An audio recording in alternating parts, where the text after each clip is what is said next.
This episode is brought to you in part by BuyMeACoffee.com. We'll hear more from them later on the show. Hello there, my name is Doc Conrad, and this is my little preamble to the podcast.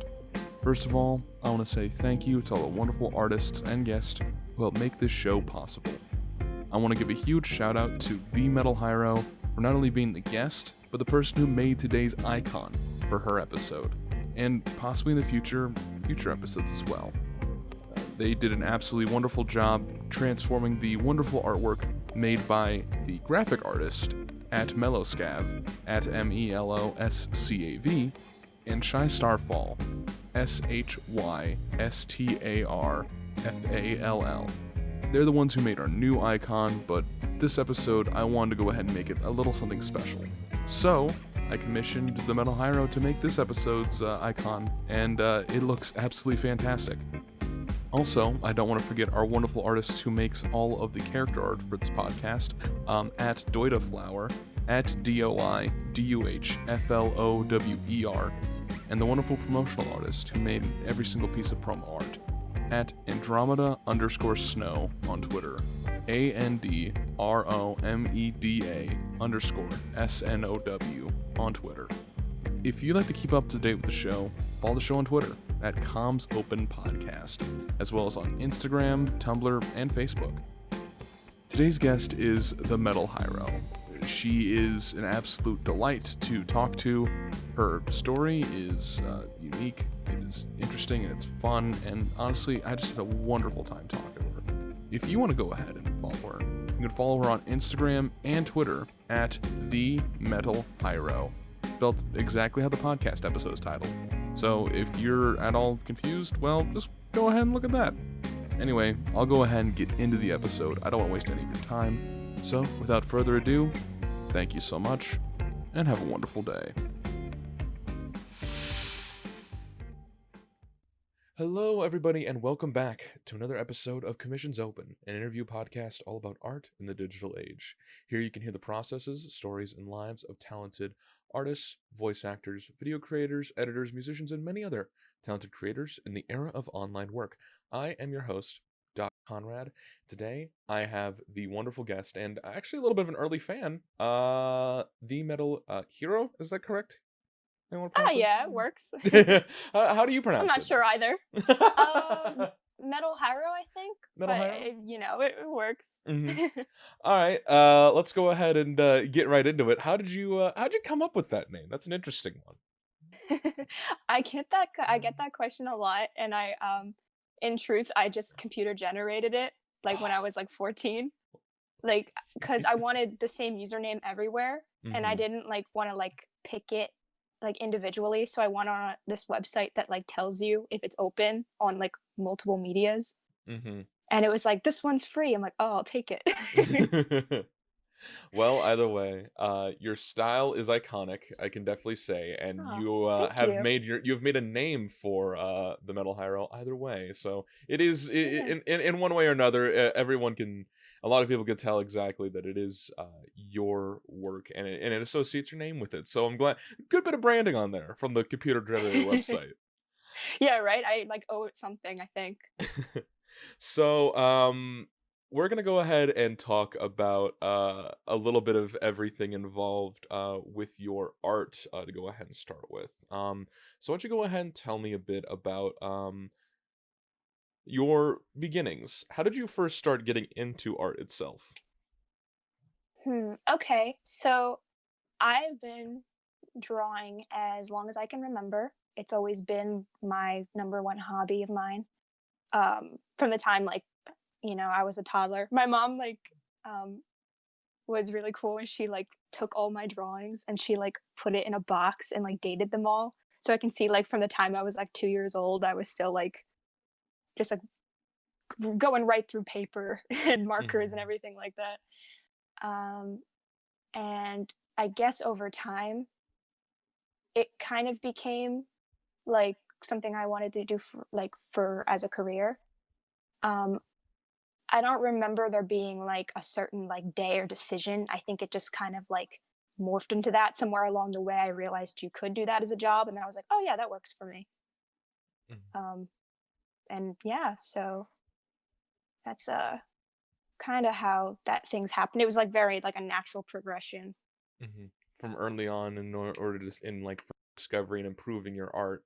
Um, why don't you talk about the things early on that you did draw? Was it mostly like were you creating characters? Were you drawing fan art? Like what was like you can remember like things you can recall you drawing first?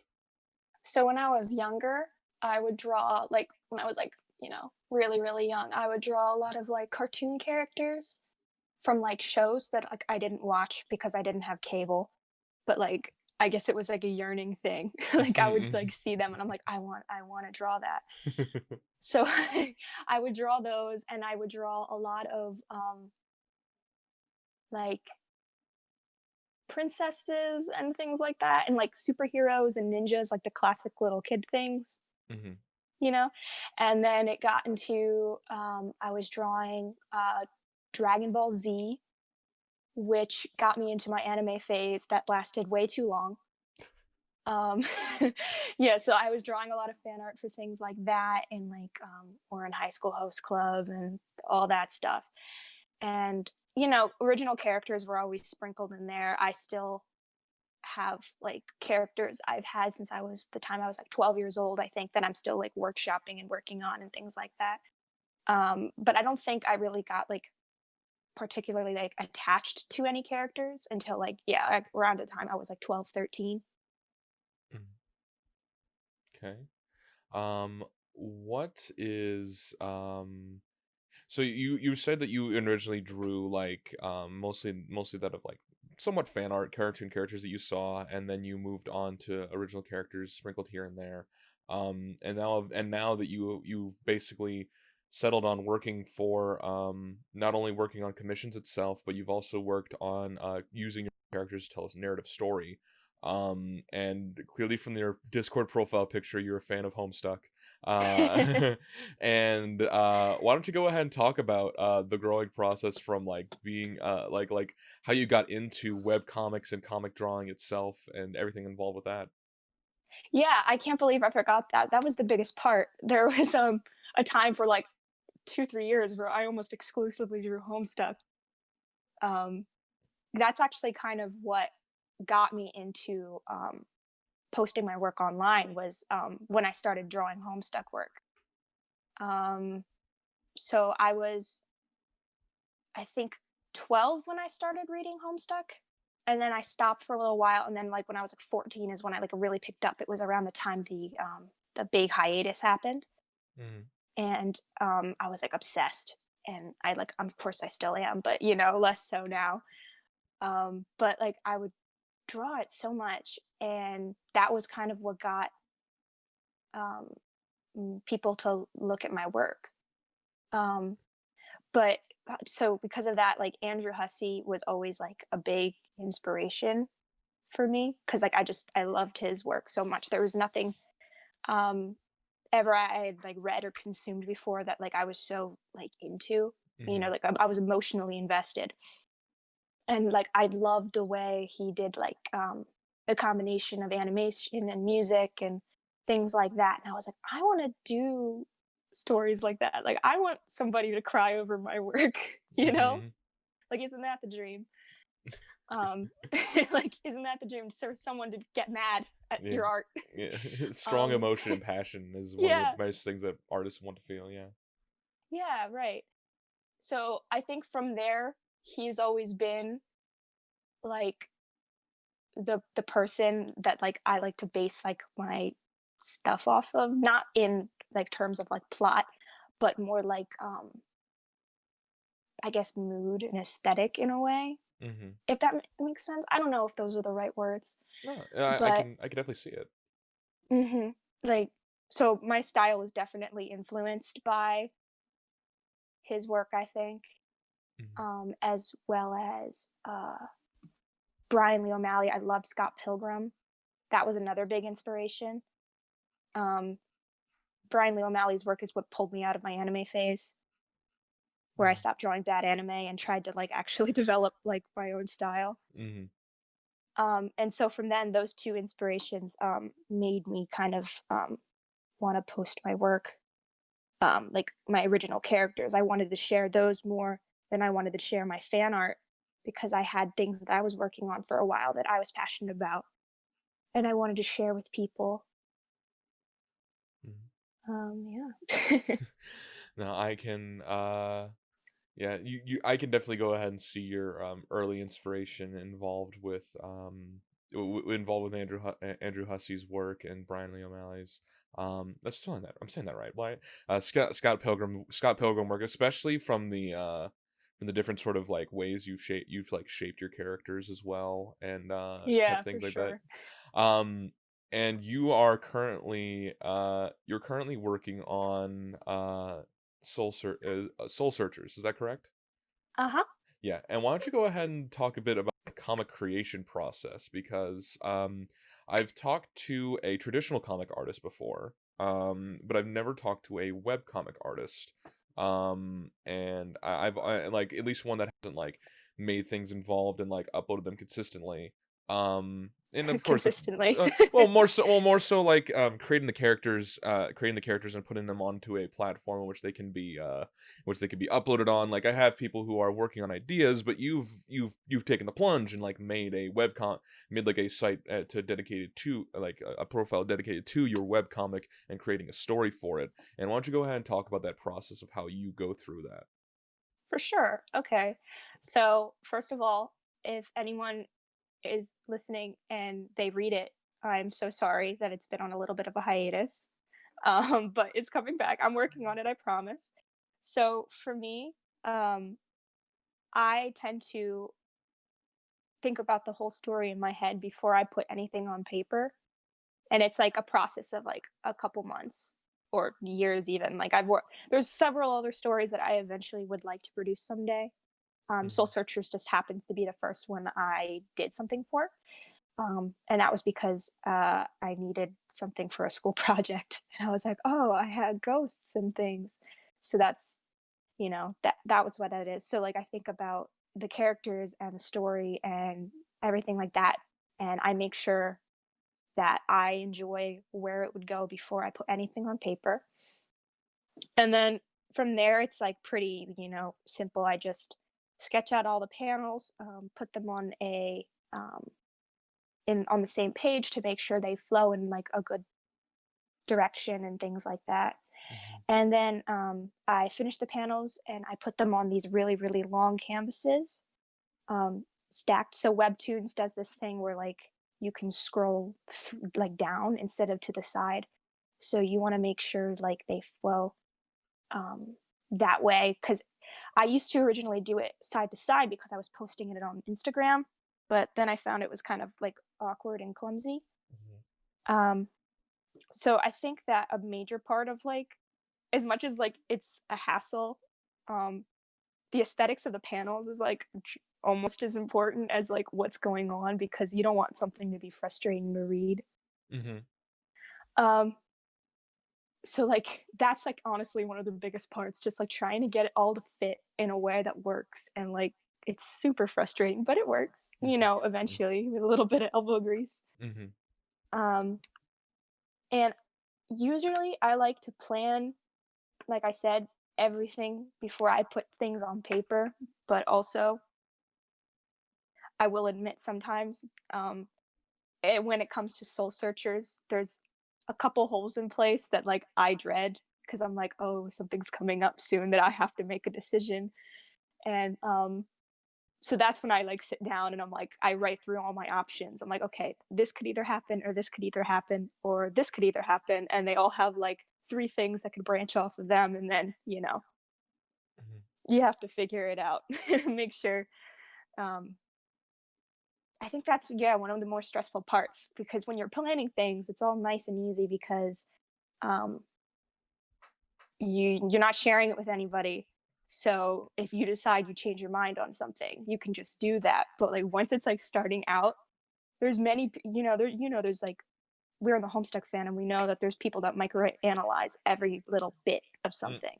Mhm. So so like I'm like, oh geez, I can't change this because they'll know that I did this, and it's like, but you know, What's done is what's done. You got to just roll with it. Yeah, there's a lot to go ahead and say about the in terms of like creating a comic is a it can be an arduous process, especially if you're going more for a narrative style, because your whole thing is like you're creating a story and you may have lined it up in your For head and you haven't sure. changed it, but once it's out there, it's fully out there, and if you don't like an aspect of the idea anymore now that's fully out there, you might be like, "Oh, wait a minute." And like that might Right. be an issue to go ahead and like deal with, but you have to like learn to play around within it. That's like one of the scariest parts, unless I'm just going to do the whole Andrew Hussey and kill everybody and then say, "Oh, go back in time and fix it," you know? I could do that.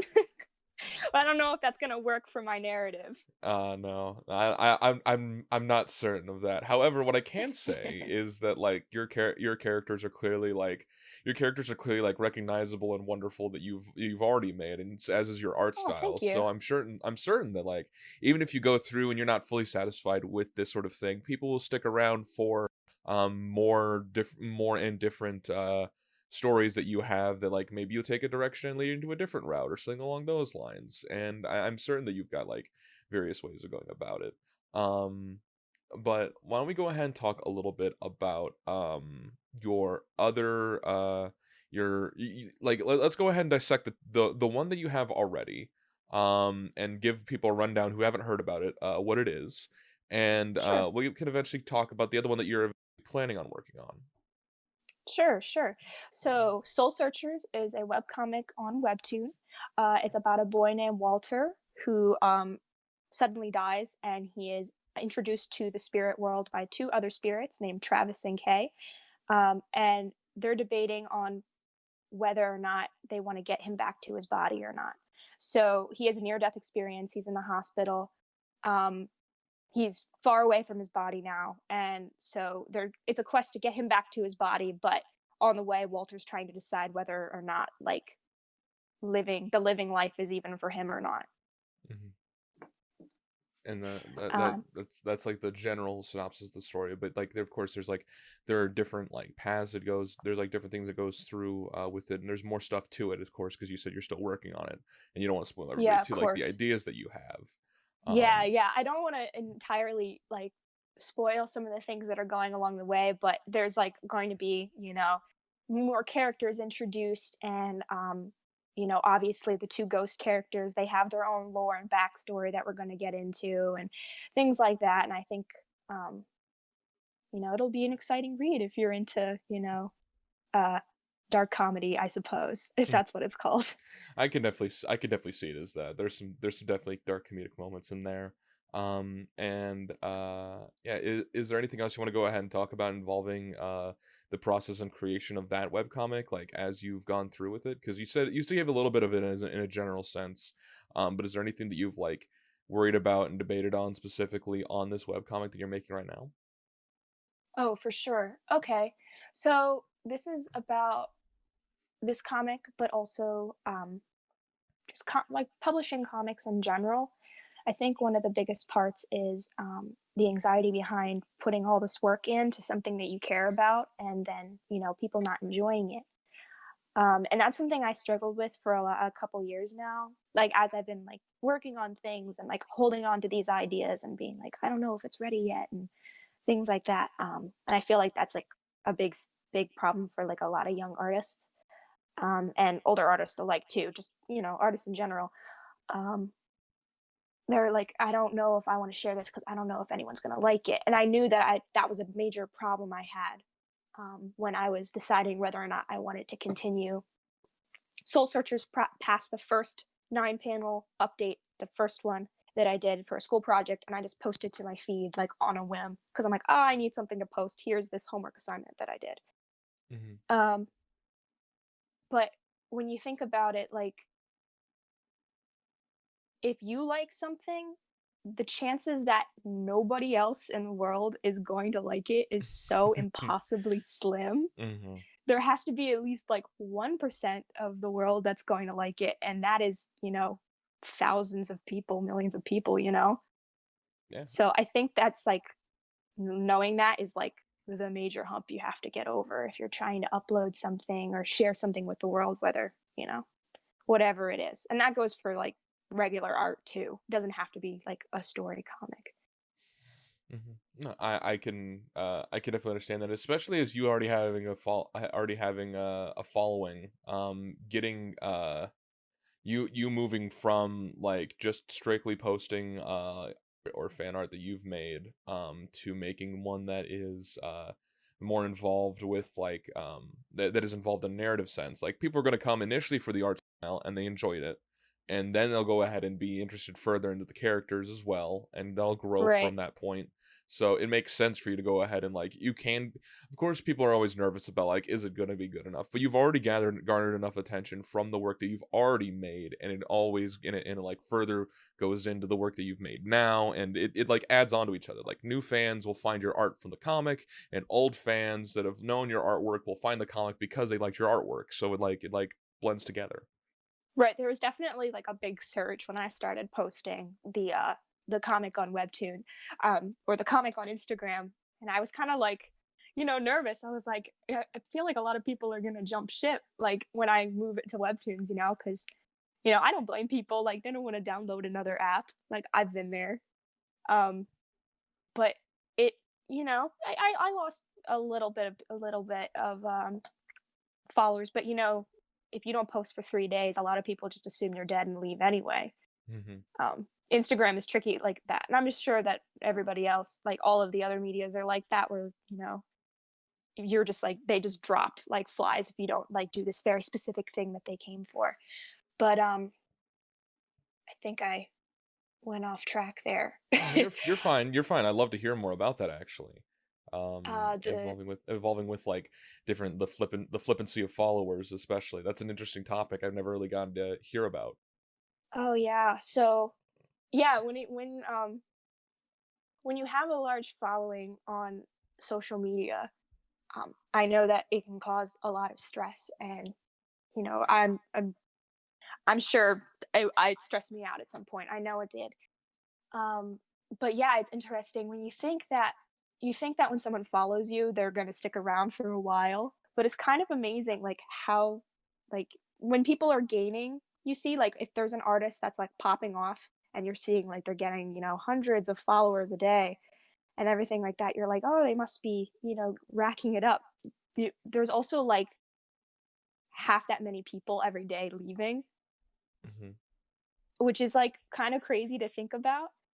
And um you need to like not let that get to you, because there's so many things that could be besides your fault. Yeah. Because like followers are cool and all, like Hmm. yeah, they're great, they're ego boost. It's nice for me personally. I really appreciate it because I really appreciate the fact that people like my art and want to stick around. But also, as a freelance artist, it means more business.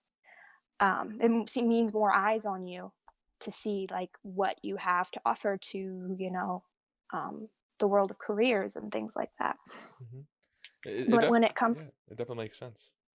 Keep yeah, going. but when it comes to like followers and things like that, it's interesting like um, what the algorithm can bring you and take away. Hmm. Um, and it's best to like absorb it and analyze it, but don't take it personally, Yeah. because I'm not, it, it could be, bots, it could be people just not interested anymore. It could be people being like, oh, they haven't posted in 4 days and they must be dead. Yeah. Um, It could also be like people wanting to clear out all of their like following lists or whatever. Like they do, right, and there could be people who like follow you to expect a follow back. Like there's some right. people who do that. That's definitely a thing. I get DMs about that all the time. They're like, hey, follow for follow. I'm like, this is a private account. No. Yeah. Like, I'm like, I'm not going to just take a chance on that.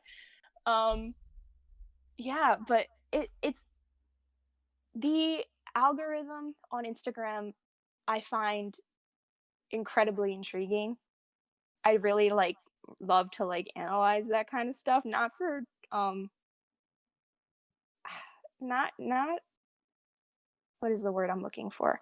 Anyway, like, I mean, I just like looking at that stuff because I'm like, it's amazing how technology works. Like, it's such a nice time to be like an artist if Mm-hmm. you post your work online there because the computer works to find people that will like your work and bring them to you, Yeah.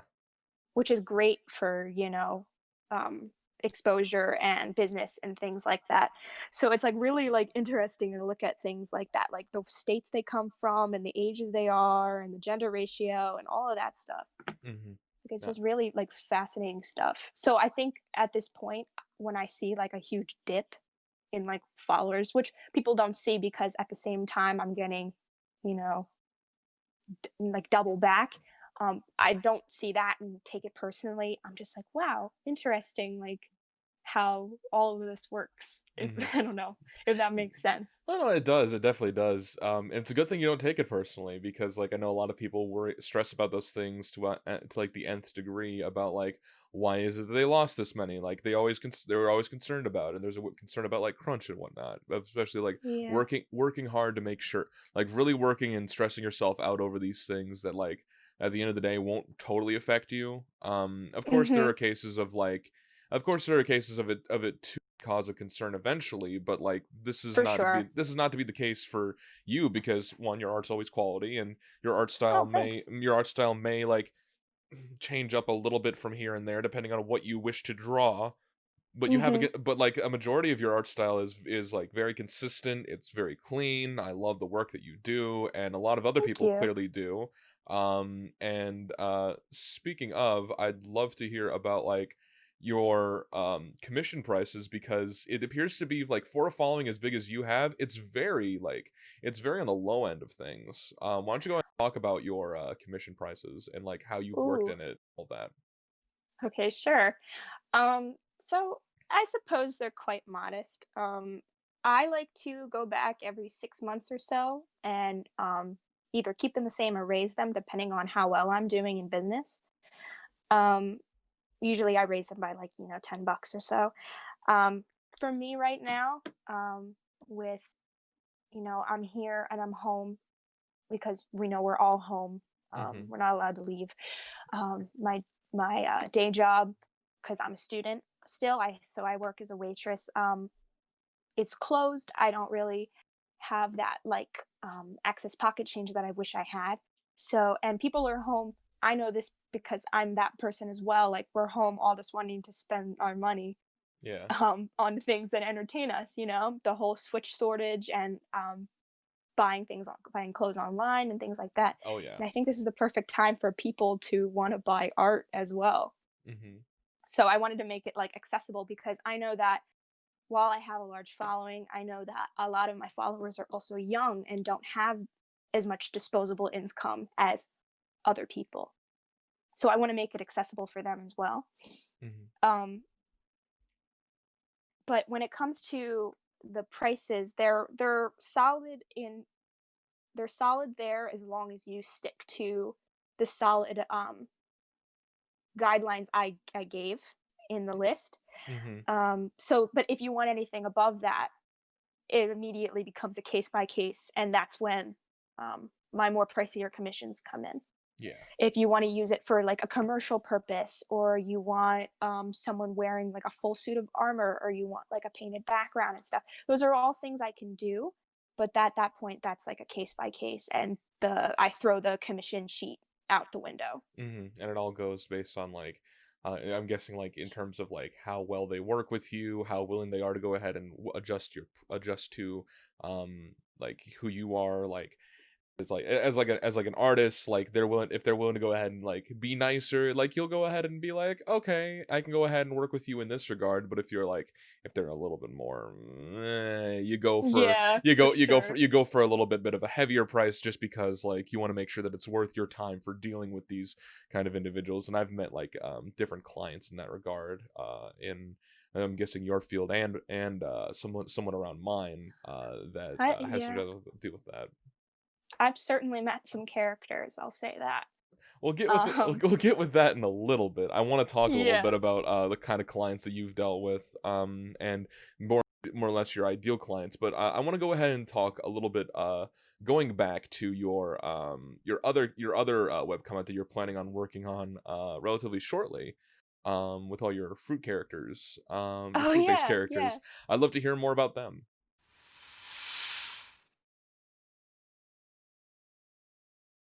Andy!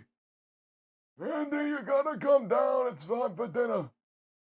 What is this thing? What do you, Grandpa? you got the thing? Grandpa, are you Where's the recording something button down clicked? there? There's a little lines appearing on the screen. Andy! Andy, it's the IRS. Okay, What? just What? say welcome to the middle bit, Uh, okay? okay. Welcome to the middle bit.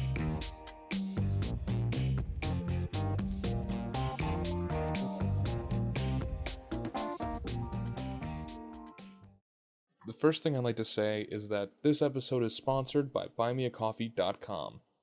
I want to ensure that sponsorships make sense for this podcast, and when Buy Me a Coffee reached out to me, it made a ton of sense. Buy Me a Coffee is a great way to accept support and offer extras to your audience. There are more than 100,000 creators across 750 categories, and this podcast is on there too. But we'll talk about that in a bit. First, what about you? If you are a commission-based creator, Buy Me a Coffee has a feature just for you. You could set up your page to take art commissions with features such as placing maximum slots, setting prices, describing the amount you charge, and more. You can use their pre-filled art commissions template, or make your very own personalized to you. If you're interested at all, you can visit my link in the audio description or on YouTube in the description below. And if you're looking a way to support me, come take a look at my Buy Me a Coffee page. There you can figure out a way to sponsor the podcast as well as get your message read on this very show.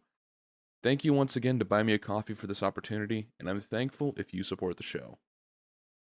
The second thing I'd like to mention actually coincides with BuyMeACoffee.com. Right now, on my page, you can get your personal message read. For only $25, I will read 100 words on any specific podcast date.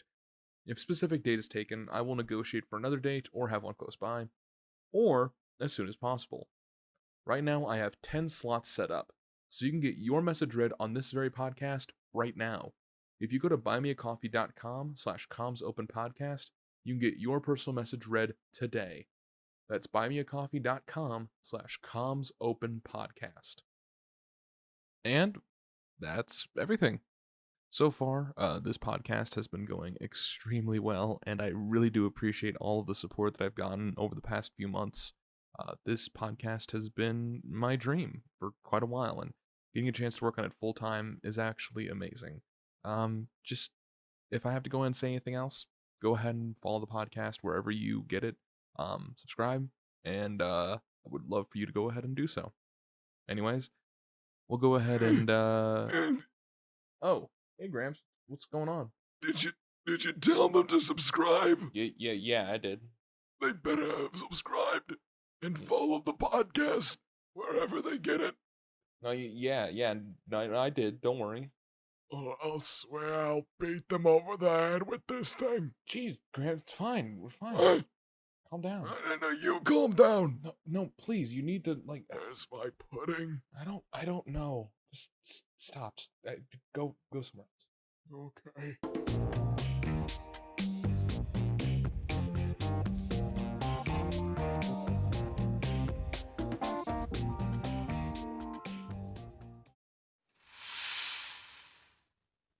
Sure. So originally, I designed Melanie on a whim. So Melanie is the blue-haired watermelon girl. Mhm. If you couldn't tell by the name, Yes. I designed her on a whim like sometime last March for like a draw this in your style thing. Mhm. I drew her the first day of Magical Girl March and then immediately bailed on the idea of doing the whole thing. Mhm. But I liked her design, so I'm like, I'm gonna do something with her. Um, and it's kind of like how that usually goes. Like with one of my ideas, I have like one thing and it starts as that, and then I'm like, but what if I just add this thing? And then it becomes like a whole project that I have to work on if I want my conscience to be clear. Um, but so yeah, that's a comic I plan on working on with the other characters. It's going to be a dark comedy parody on magical girl cliches, Mm-hmm. so girl animes. So the main premise is it's all satire, but basically they're a girl group at a young age. They're all about, like the friendship and the positivity and the happiness, which is like all things that I love. This has nothing to do with like what I think. Mm-hmm. But as they get older and they get more catty and they develop, relationships and tension and things like that, they all start to hate each other, Mm-hmm. but they're all still a team. Um, so they're kind of two-faced, like they have these two-faced relationships with each other. They're all very like jaded and like older, and they have their own reality things that are happening. Like you can't just be 14 and wear a frilly dress and fight monsters anymore. You have to pay rent and things like that. Yeah, that's that's an interesting one. I really like the idea of that, like magical girls that grow older, like because Yeah. typically they stay around like a certain age, and I'm guessing like the Powerpuff Girls had something along those lines where they eventually had the episode where they got older for like one episode and then didn't do that anymore. Right. Like they never talk about like what happens after they're like out of middle school. Yeah. Like high school girls aren't nice, No. They're No. not nice to each other. So I thought it would be something very interesting to like look into, and like what would happen if like one of their friends was like so done with it, like they burned the bridge completely and they like maybe became the villain, Mhm. and that's where Corella is the cactus girl. She's the supervillain of the series. Ah. Yeah, I really like the idea that you have here, especially with the them like further going along, growing up, like the like world in which they have to go ahead and like navigate through. They have to go ahead and live normal lives, like actually have to deal with some of the awful things that are in normal lives, and sometimes comparing the two is like, oh, I beat up this thing, yeah, but I could do that easily, but I had to navigate around this awful like landlord that I had, and like I gotta like worry about rent. Right. There's just like there's a great dynamic there that like despite how strong you can be, and like how far you can get along, like doing one specific thing, you're not going to be the best at other things. And I definitely think that that's like a sign of like of like growth for each of your characters that are definitely going to be able to go through, and I'd love to hear more about that as it goes on. Yeah, of course. Yeah, it's just I thought it would be fun to like just look into that and eventually obviously, find some kind of reconciliation with each other, or maybe not. Mm-hmm. Um but I really want to press into um these these relationships that I see around me with other people, Mm-hmm. um and like reality check, and also the commercialization of these magical girls is also like a big thing. So they're like C-list celebrities too, so that like adds to it, Mm-hmm. where like they struggle to get normal jobs because people like interact with them in the workplace, and the bosses don't like that because it wastes time, and just a bunch of, it's like the bad luck of like a normal like everyday person, but also like the twisting of like what they once had also working against them. Mm-hmm. Ah, So it'll be I'm fun to loving this work already. on. I'm already loving this already. And I love this concept that you've made already with all these characters. Um, why don't we go ahead and we talked a bit about that. Why don't we go ahead and go take a little bit step back forward Sure. towards talking a bit about commissions and stuff involving with that. You already stated involving the reasoning why you want to do your prices and all that, and I understand where you're coming from, of course. But I'd love to go ahead and hear a little bit about, no naming names, but like clients that you've had that you've dealt with, and like that you've like want to go ahead and bring up. Like, let's go ahead and take, for example, the average listener maybe want to go ahead and commission an artist. What would you say to them to go ahead and be like, don't do what this guy did, please don't, like don't do what this person did at all. So would you like me to stay general first, or would you like to like for me to um Ooh, go general and then narrow it down to like, oh, this guy. Okay. Ooh, and Okay. I love to hear either. So I would um avoid. Let me see. Where should I go from this? So if you're trying to commission an artist, I would definitely have, if you don't want to risk paying extra money for more revisions, go in with a very strict idea of what you're looking for. I think a lot of people think that they're being helpful by saying, "Oh, do whatever you want. Like this is your thing." And if that's truly like what you want, like you don't care what you get back, like in conceptually, not quality, I mean, Mm-hmm. then go for it. But if you have like an idea in your head, but you think it would be too pushy to like tell the artist that's what you want, please tell them what you want, because it makes things so much easier on both of us. Where I know what you want, so it makes it easier for me to make it for you, and you don't have to keep telling me it's not what you want every time you get a revision back. Because I Mm-hmm. think that can get like frustrating between the client and the artist. Communication is I, definitely key there. Yeah.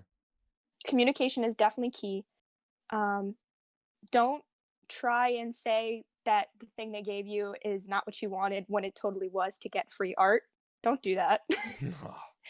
I've heard horror stories about that, and for me personally, I like confirm all the details, and then I give them that. And if they tell me they want something different, then I say, okay, that's another charge for a different sketch. Because like if I misunderstand something that they were trying to say, and I'm like, oh, of course I'll go back and change that free of charge. But if it's like a completely new concept, I know what they're trying to do, and I'm not gonna Mm-hmm. I'm not gonna fall for that. So, but there's some artists that will, like, they'll be like, oh, I'll go and I'll fix that for you. And that's nothing against the artist. Like, they want to be as helpful and awesome as they can doing their awesome thing. Don't try and cheat artists out of free art. um and try to um try to be patient. um I don't mean like, oh, excuse me, excuse me. Oh, you're That so scared fine. me. You're so fine. um so what was I saying? But try to be patient. um Try to be patient. Yeah, I don't mean like if like you don't hear from anything from them for like a month, like yeah, go ahead and check in on them, or like check in whenever you want. But I had this one client in particular that I told him the timeline of things. So usually what it goes is, they order and pay. I give them a sketch within to prove it, and then I move to finish it within the next 2 or 3 days. So it's about a week process. Mm-hmm. Um, but this guy was like checking in with me every half hour or so. Ooh. And like it wasn't like always, the thing is it wasn't always like, I guess it's a whole different thing, but it wasn't always checking in. It was like, hey, how's your day going? And then I wouldn't Uh, respond, and he would unsend it and then send it again like a couple minutes later. And I'm like, I know, I can see you doing that. Like like mm-hmm. um that's a whole other thing. But yeah, he'd be like, so how's it going? I'm like, oh, it's still going to be getting you tomorrow, like I said. And he's like, professional as possible. But like, it just, don't do that. Like, Mm-hmm. it stresses us out, because at some point I'm just going to be like, would you like a refund? And of course they're always like, no. I'm like, okay. um yeah, don't do that. Yeah. Oh, real quick sidebar. I'd love to hear about I talked to this with one of my other with one of the other people I've interviewed before. People who just say hi.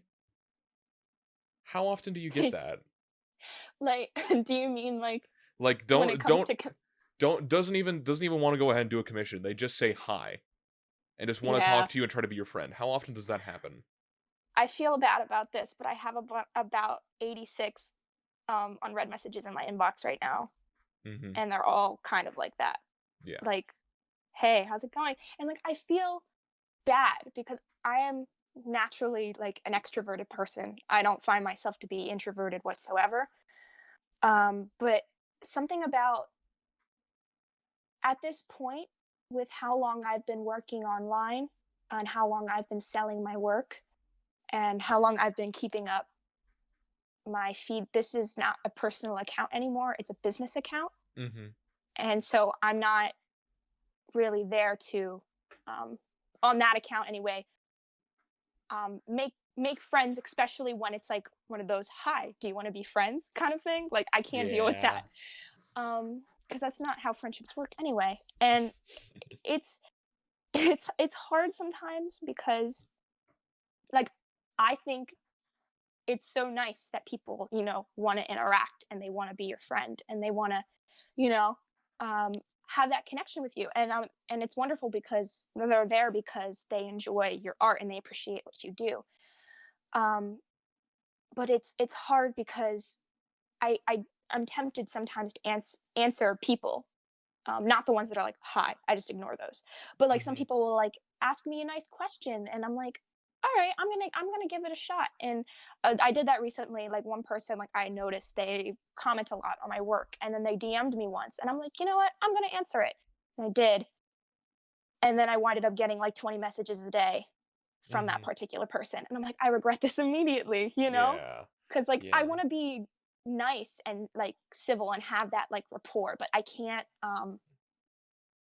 be besties, you know? Yeah. Yeah. That definitely makes sense. Like there is this goes out to a lot of people who are listening. Like the way that things tend to work, especially for artists who have a lot of following, is that the it's understandable and in fact kind to go ahead and send a message. And maybe you send like one, maybe you could send like one more after. But like don't feel bad if either A, they don't respond, or B, they flat ignore you, because there are a lot of people who try to do the exact same thing. Like I've heard this from multiple different artists, especially relatively big artists who receive messages like this. Like they go out and they discuss they go out and they try to go ahead and like be a positive. They want to go ahead and have that good that you want to have a good conversation with people who are like who you look up to and enjoy. I get that, but yeah, at the same time, like there's a balance between that. Like interact with their posts, ask questions on their posts that they go ahead and publicly shoot out with,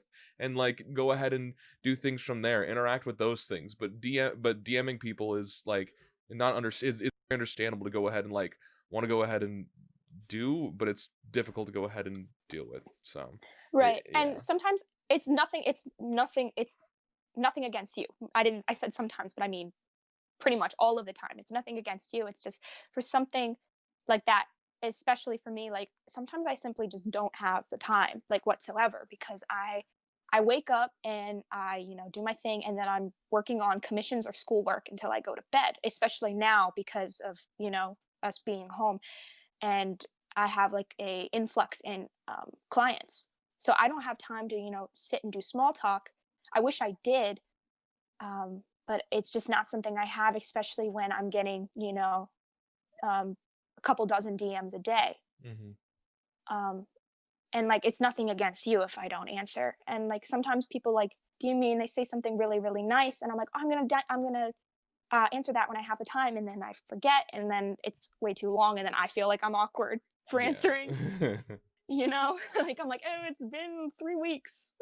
Thanks. Like, um, so I think that's why I do like Q&As, or like those little chat things on my story so often, because I feel like that's a good place to like get your question in if you want to say something, or like say hi or something like that. Like I can't get to all them all, but I can get to a majority.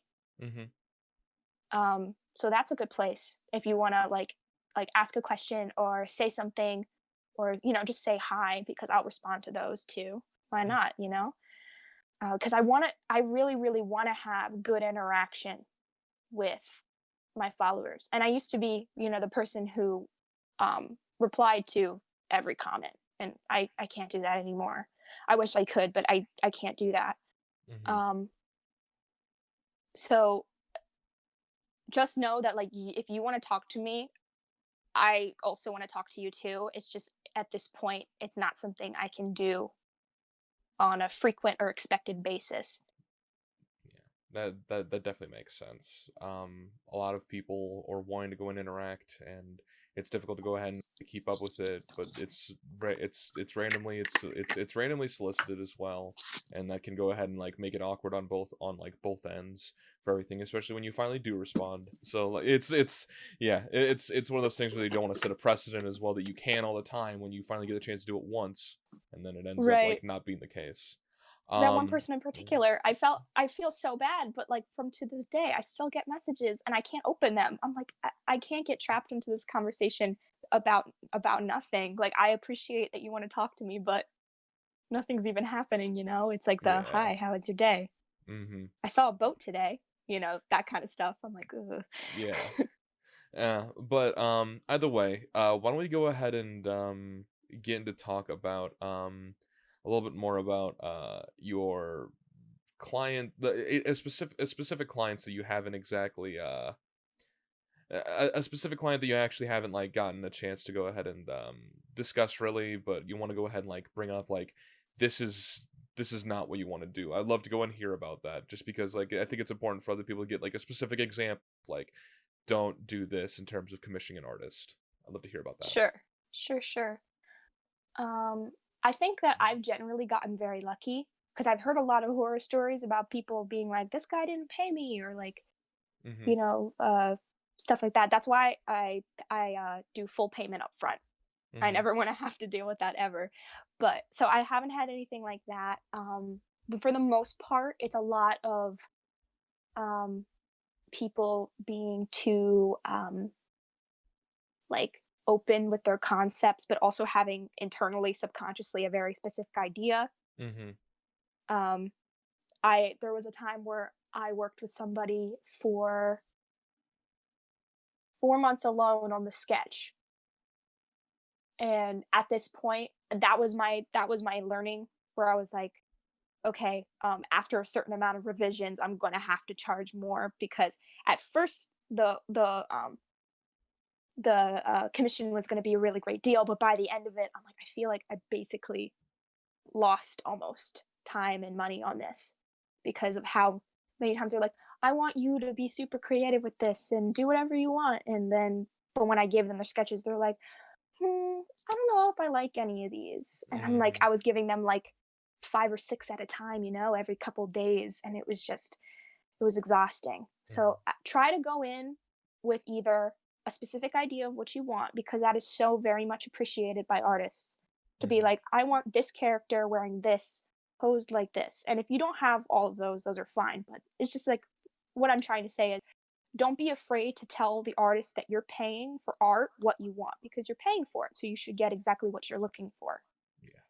I And if you don't have an totally agree. idea, then be happy with one of the three things you get, you know? Mm-hmm.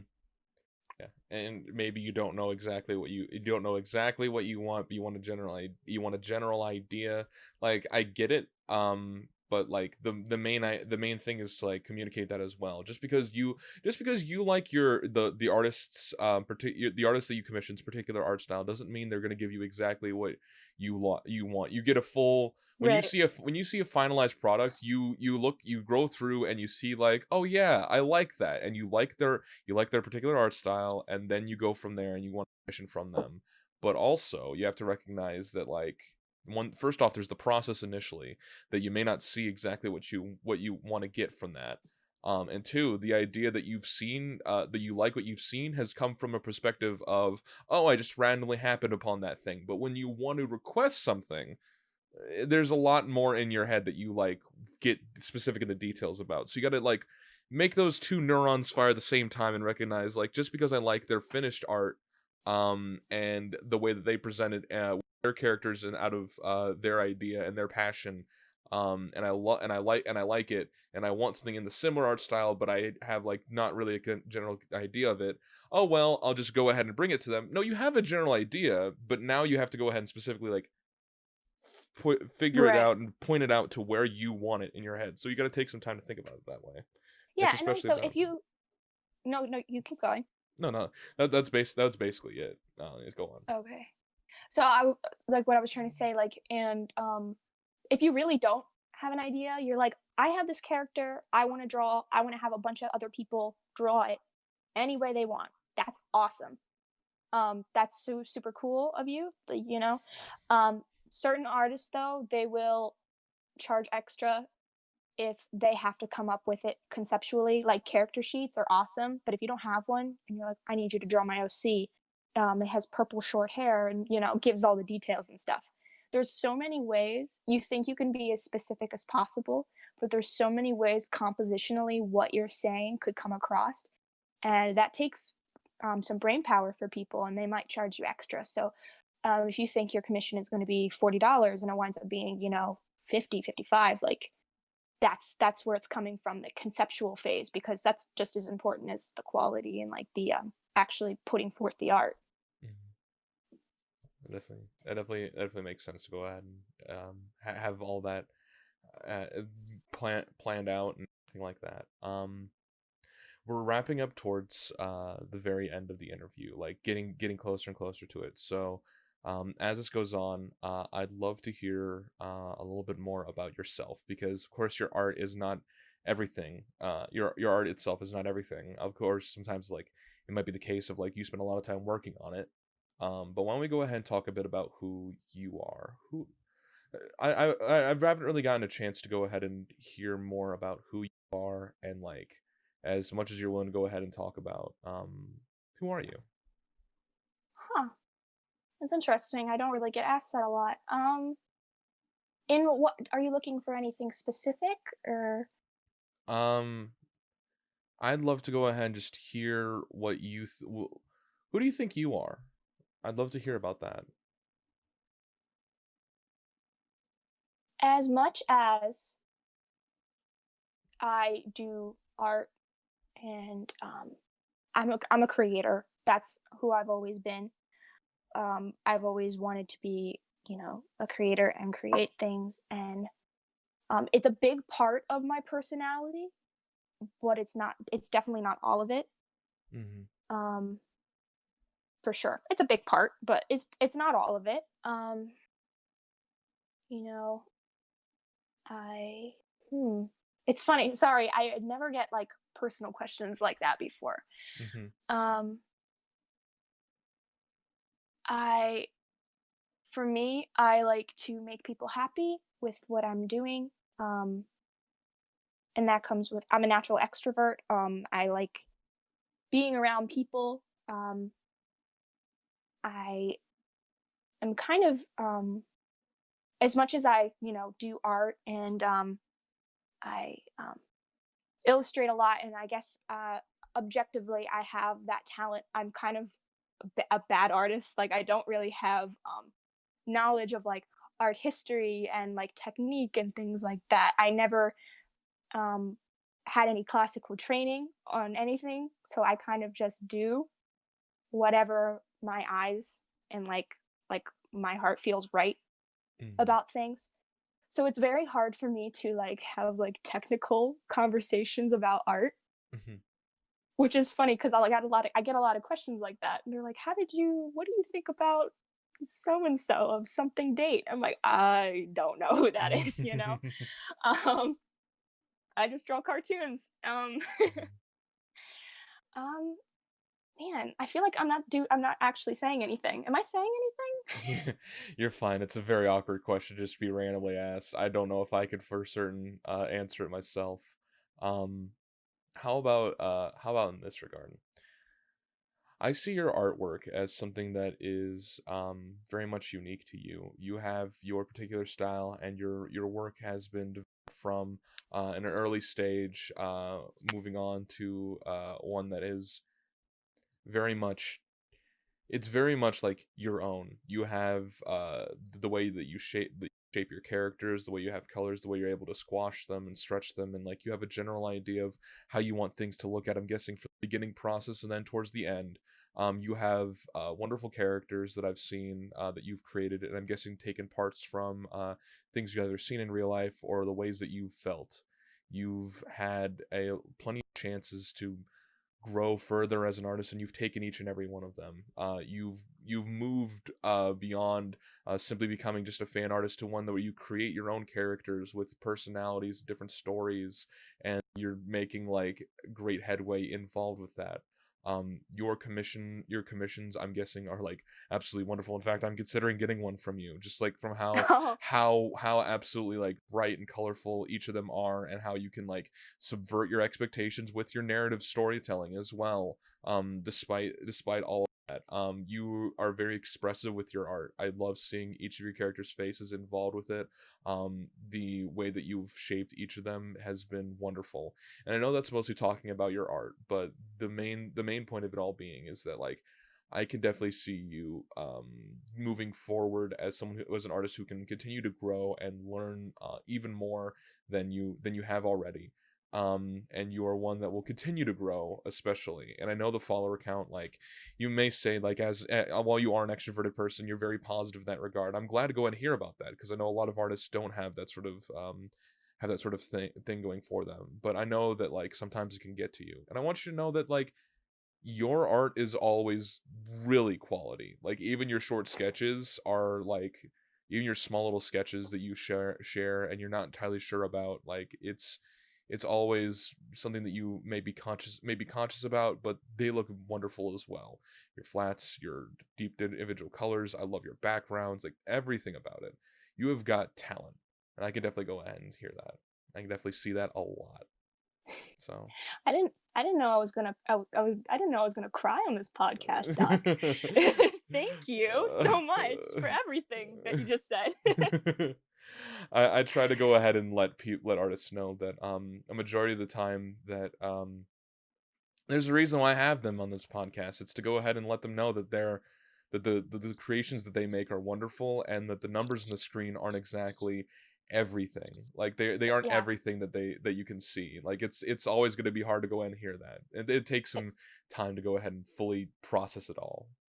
It's definitely not everything, for sure. Yeah. I think the biggest part is, if you want to be someone on the internet that shares their art, and you can do it literally anywhere. I started on iFunny, not the most productive place, but it brought me somewhere. But something we just really need to think about is like, make something quality that you enjoy. I know there's this whole thing where like you draw something and then you hate it the next day, but you did like it in that moment. And if you like it in that moment, there's going to be thousands of other people that also like it as it is right now forever. Mm-hmm. And so I think that's you just have to have confidence in your work. If this is something you want to do, you have to have utmost confidence in your work. Like, I don't mean like superiority. That's not what I mean in the slightest, but be content with where you are, knowing that improvement is inevitable, and you will be fine. Exactly.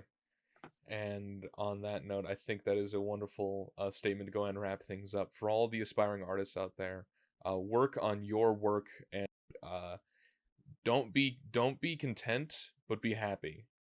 Don't be don't stay stagnant with your art. Don't stay stagnant with your art style. Feel free to go ahead and change it up, move things around, and keep things moving. Enjoy the work that you make, and as long as that's the case, I'm sure other people will love it too. For sure. TheMetalHiro, hero, either or. Either or. Thank you so much for doing this interview. I really do appreciate it so much. Thank you so much for having me. It's been great. Thanks for listening to this episode of Commissions Open. If you would, please follow this podcast on whatever app you use. I would most definitely appreciate it. I also want to give a quick thank you to all the wonderful artists who help make this show possible. At Mellowscav, at MELOSCAV, and at Shy Starfall, SHYSTARFALL, create the icon for this podcast. And at Doidaflower, at DOIDUHFLOWER, is the artist behind the visuals on YouTube and other social media sites. And at Andromeda_Snow, at ANDROMEDA_SNOW on Twitter, is the artist who makes promotional art for this podcast. Finally, I want to give a huge shout out to not only the artist who made today's icon, but our wonderful guest, TheMetalHiro. You can follow them on Twitter and Instagram at TheMetalHiro. With all that being said, thank you so much, and have a wonderful day.